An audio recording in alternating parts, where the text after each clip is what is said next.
અરવલ્લીના ભિલોડા તાલુકાના ગામડાઓમાં યુરિયા ખાતરની અછત સર્જાતા ખેડૂતો મુશ્કેલીમાં મુકાયા છે। વાંધિયોલ ગામમાં ખાતર લેવા માટે સસ્તા અનાજની દુકાન આગળ ખેડૂતો અને મહિલાઓની લાંબી લાઈન લાગી છે। ખેડૂતોની 2000 ખાતરની થેલીની માંગણી સામે માત્ર 350 થેલીનો જથ્થો ફાળવવામાં આવતા ભારે હાલાકી સર્જાય છે। ખાતરના અભાવે ઘઉંનું વાવેતર અટકી પડ્યું છે।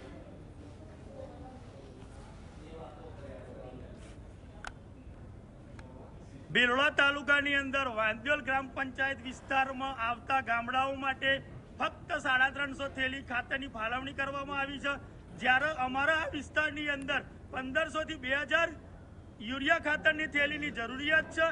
તો આ ખાતરની જરૂરિયાત માનનીય કૃષિ મંત્રી સાહેબ શ્રી અને જિલ્લાના ખેતીવાડી અધિકારીઓ શ્રીને એક અમારા અપીલ છે કે અમારે જે ખાતરની જરૂરિયાત ઘટ વર્તાઈ રહી છે, ખાતર મળતું નથી અને 4-5 દિવસ તક મારે છે। આજે કેટલું ખાતર મળી રહ્યું છે? આજે કેટલું ખાતર મળે? 2 થેલી મળે મારે શું થાય? અત્યારે સોસાયટીમાં ખાતર લેવા માટે આવ્યો છું, પરંતુ 2 થેલી આપે છે। મારી 10 થેલીની જરૂરિયાત હોય પણ 2 થેલી ખાતર મારે કેવું પહોંચાડવું એ યોગ્ય નથી। અત્યારે જે દરેક ખેડૂત ખાતરની લાઈનમાં ઊભા છે, સામે જોઈ શકો છો આપ, તે એ દરેકને ખાતરની જરૂર છે, પરંતુ આ સોસાયટીને 1500 ખાતરની થેલીની જરૂર છે, એની સામે જરૂરિયાત સામે 350 થેલી જ આવી છે।